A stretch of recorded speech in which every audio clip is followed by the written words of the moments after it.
Welcome to What You Missed Today from Voice of Emirates, an AI-powered daily news bulletin where we bring you a concise roundup of the top stories we have covered since this morning.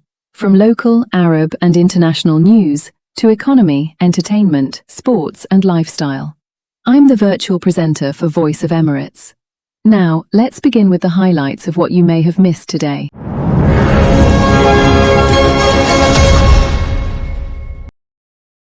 The Iraqi government has warned armed factions refusing to surrender weapons outside state control that continued defiance could lead to confrontation and tougher security measures. Iraqi sources say Prime Minister Ali Faleh al-Zaidi has informed political leaders that dialogue remains Baghdad's preferred option, but the government is prepared to act firmly if factions fail to comply. The warning comes ahead of a September 30th deadline for bringing weapons under state authority amid concerns that any escalation could open a dangerous new internal front and threaten Iraq's political and security stability.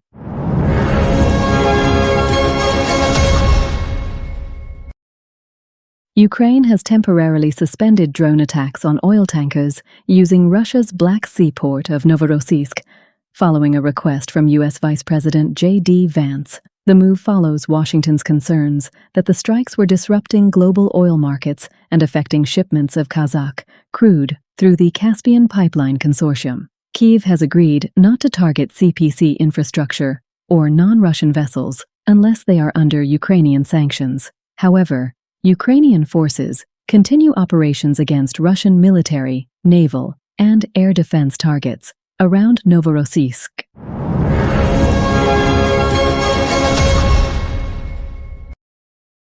Lebanon and Israel have agreed on a shortlist of 4 countries that could contribute to an international mechanism for verifying the disarmament of Hezbollah, according to sources familiar with US-mediated talks. The proposed countries are Britain, Italy, Switzerland, and Indonesia. They could help define the mechanism, provide personnel, or participate in inspections in southern Lebanon. However, the arrangement is not yet final, with negotiations over the monitoring body still ongoing. The proposal forms part of a broader framework linking Hezbollah's disarmament to a phased Israeli withdrawal from southern Lebanon.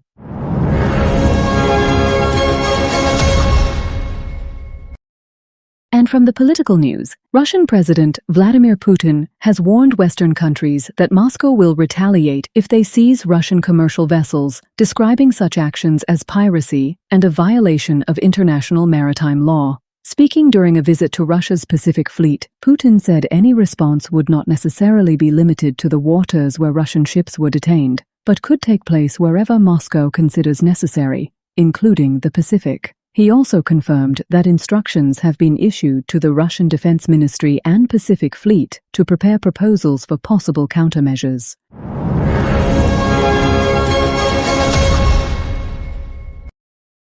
Iranian forces have launched a new missile attack targeting the headquarters of the Iranian Kurdish opposition Kamala Party in the Alana Valley in Iraqi Kurdistan. A member of the party's Central Committee said there were no immediate reports of casualties or significant material damage from the latest strike. Kamala says Iranian forces have launched more than 102 missiles and drones against its camps and positions since the outbreak of direct military confrontation between Iran and the United States, amid growing concerns over further cross-border escalation in northern Iraq.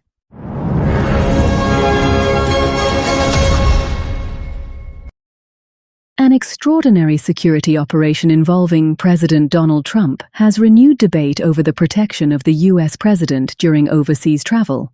Following intelligence about a credible Iranian assassination threat, Trump publicly boarded Air Force One after the NATO summit in Ankara, before secretly leaving the aircraft aboard a catering truck and transferring to a smaller military plane. More than 100 officials, aides and journalists reportedly remained on the original aircraft without knowing about the switch. Trump later confirmed the operation, saying he had followed instructions from the Secret Service and military.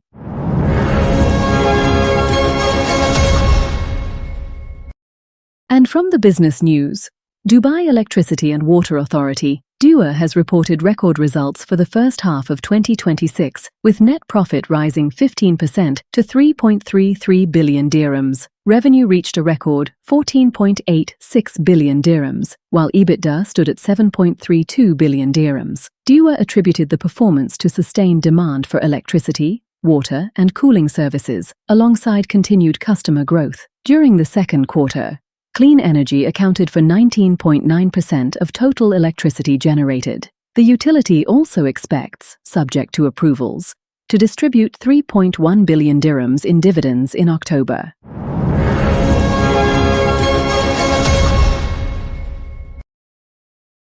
Qatar and Somalia are seeking to expand their economic partnership and attract new investments, following talks between Somali officials and a Qatari development and investment delegation in Mogadishu. Discussions explored opportunities across key sectors, including agriculture, livestock, fisheries, food production, and healthcare, as well as financing for development projects. Both sides emphasize turning bilateral cooperation into productive investments that can create jobs and support sustainable economic growth as Somalia works to strengthen its investment environment and attract greater foreign capital.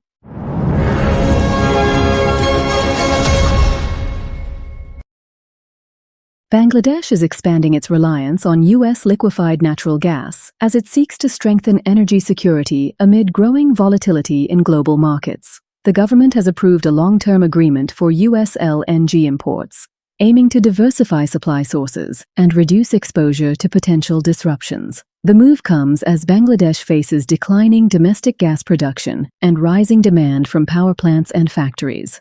Dhaka hopes securing long-term supplies, alongside options for additional cargoes when needed, will help stabilize electricity generation and support industrial activity.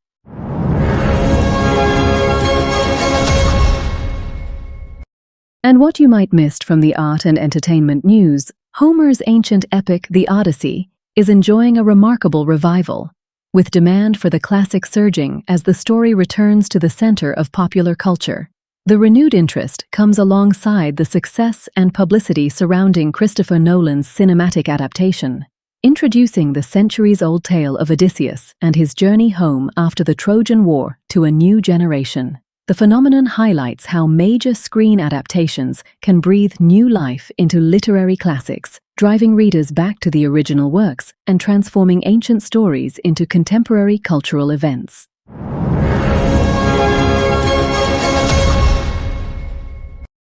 Egyptian rock band Kairoki is opening a new chapter in its musical journey with a project presented as The World, exploring a more mature and experimental direction while preserving the band's distinctive identity. The concept combines rock and alternative influences with lyrics reflecting everyday life, personal contradictions, and the concerns of younger generations. The project arrives amid renewed attention around Kairoki, following the recent release of Supernova, the band's first full studio album in 4 years, highlighting its continuing drive to evolve beyond conventional album formats.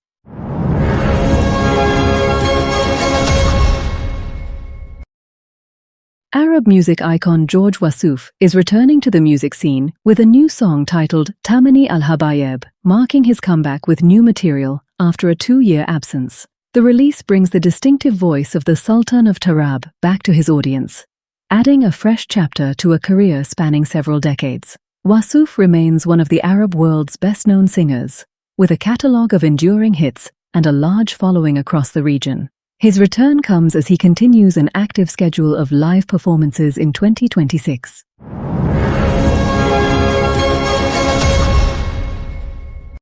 We conclude our roundup with the top sports news stories you might have missed. Real Madrid continued their preparations for the new season with a 1-0 victory over Deportivo La Coruña at the Riazor Stadium in the Teresa Herrera Trophy. Brahim Diaz scored the only goal in first-half stoppage time, finishing a rapid counter-attack launched by goalkeeper Andriy Lunin. Deportivo pushed for an equalizer late in the match, but Lunin produced an important save to preserve Madrid's lead. The friendly also gave José Mourinho another opportunity to test players and tactical options ahead of the start of the new La Liga campaign.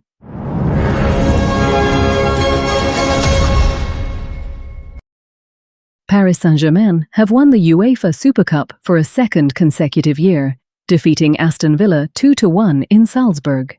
Kavica Kvaratskhelia opened the scoring in the 20th minute before 17-year-old Brian Maggio equalized for Villa just before halftime, becoming the competition's youngest ever scorer. Désiré Doué restored PSG's lead in the 61st minute with a goal confirmed after a VAR review. The victory makes PSG only the fourth club to win consecutive UEFA Super Cups, joining Ajax, AC Milan and Real Madrid.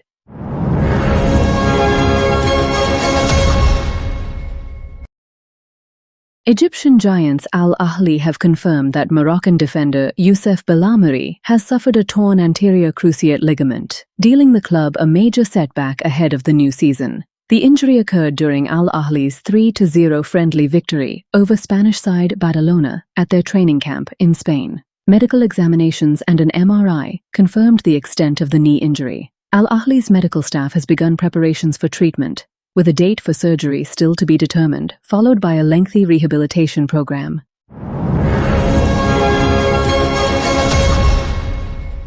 That was your roundup of what you may have missed today from Voice of Emirates. For the full stories, visit our website and follow us on social media for the latest updates. Thank you for watching. See you next time.